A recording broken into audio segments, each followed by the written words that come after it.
Luc 14 versets 25-26. De grandes foules faisaient route avec Jésus.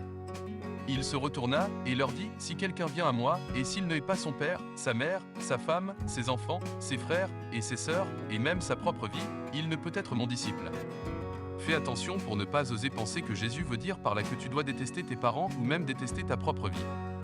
Dieu est pour l'unité et l'entente dans la famille. Cependant, être disciple de Jésus-Christ veut dire que tu acceptes qu'il soit le Seigneur de ta vie et que tu renonces à ta propre volonté pour ne faire que la sienne en tout. Que Dieu t'accorde la révélation de la vraie vie chrétienne au nom de Jésus. Apocalypse 5 verset 10. Tu as fait d'eux un royaume et des sacrificateurs pour notre Dieu, et ils régneront sur la terre. En Christ, Dieu a fait de toi un roi ayant la capacité de dominer sur les soucis de la terre et sur la maladie, un roi ayant le pouvoir sur les démons et sur toute la puissance du diable. Néanmoins, c'est à toi de travailler pour donner du crédit à tes paroles. Si tu gardes les blessures, la colère, la haine, la jalousie et des choses semblables dans ton cœur, tes paroles n'auront aucune autorité puisque ces choses vont te maintenir dans l'esclavage. Apprends à garder ton cœur pur, à ne pas te livrer à la calomnie et au commérage, mais à parler selon la parole de Dieu afin que tu exerces ton autorité au nom de Jésus.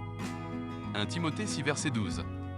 Combat le bon combat de la foi, saisis la vie éternelle, à laquelle tu as été appelé, et pour laquelle tu as fait une belle confession en présence d'un grand nombre de témoins. Le jour où tu as accepté Jésus comme ton sauveur, Dieu t'a mis dans son royaume où il t'a confié une mission bien spécifique, celle-ci est ton combat. Ne te laisse pas distraire par des faux combats. Pour tout ce qui concerne les choses de ce monde qui cherchent à t'accabler de soucis, sache que le Dieu qui t'a appelé s'en charge. Toi, focalise-toi sur l'essentiel, sur la mission en Jésus-Christ car un jour, tu auras à lui rendre compte. 2 Corinthiens 3 verset 18. Nous tous qui, le visage découvert, contemplons comme dans un miroir la gloire du Seigneur, nous sommes transformés en la même image, de gloire en gloire, comme par le Seigneur, l'Esprit. Dans la Nouvelle Alliance, Dieu veut que tu accèdes à une pleine révélation de sa parole afin que celle-ci te transforme à l'image de Jésus. Tu es appelé à vivre comme Jésus. Ce n'est pas impossible parce que Dieu a mis tout ce qu'il te faut dans sa parole que pour que tu y arrives. En outre, depuis le jour où tu as accepté Jésus dans ta vie, Dieu te donne le Saint-Esprit pour t'aider à avoir accès à la révélation de la parole. Ce matin, que le Saint-Esprit te conduise de gloire en gloire au nom de Jésus. 1 Corinthiens 6 verset 19. Ne savez-vous pas que votre corps est le temple du Saint-Esprit qui est en vous, que vous avez reçu de Dieu, et que vous ne vous appartenez point à vous-même? Il est vrai que le Saint-Esprit est souverain et qu'il peut utiliser différents moyens pour te parler. Cependant, ne t'attends pas à ce qu'il vienne te parler sous une forme physique. Si tu as accepté Jésus dans ton cœur, sache que le Saint-Esprit est en toi et que tu es désormais son temple. Plus il se sent à l'aise dans ton cœur, plus il prendra du plaisir à te parler. Ce matin, demande à Dieu de te débarrasser de toute impureté afin que le Saint-Esprit te parle davantage au nom de Jésus. Proverbe 4 verset 20-23. Mon fils, sois attentif à mes paroles, prête l'oreille à mes discours. Qu'ils ne s'éloignent pas de tes yeux, garde-les dans le fond de ton cœur, car c'est la vie pour ceux qui les trouvent, c'est la santé pour tout leur corps.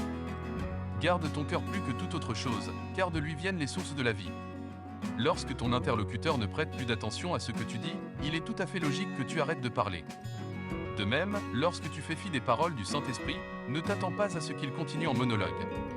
Ce matin, si tu reconnais l'importance de la voix du Saint-Esprit dans ta vie, alors établis une communication fluide avec lui au nom de Jésus. Matthieu 2 versets 21-23.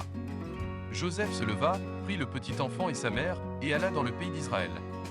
Mais, ayant appris qu'Archélaü régnait sur la Judée à la place d'Hérode, son père, il craignit de s'y rendre, et, divinement averti en songe, il se retira dans le territoire de la Galilée, et vint demeurer dans une ville appelée Nazareth, afin que s'accomplisse ce qui avait été annoncé par les prophètes, il sera appelé Nazaréen. Dans sa grâce, Dieu a écrit une destinée glorieuse pour toi. Cependant, sans la communication avec le Saint-Esprit, tu ne sauras jamais quel chemin emprunter pour entrer dans cette destinée. Ce matin, développe une bonne communication avec le Saint-Esprit afin qu'il te conduise dans ta destinée divine au nom de Jésus.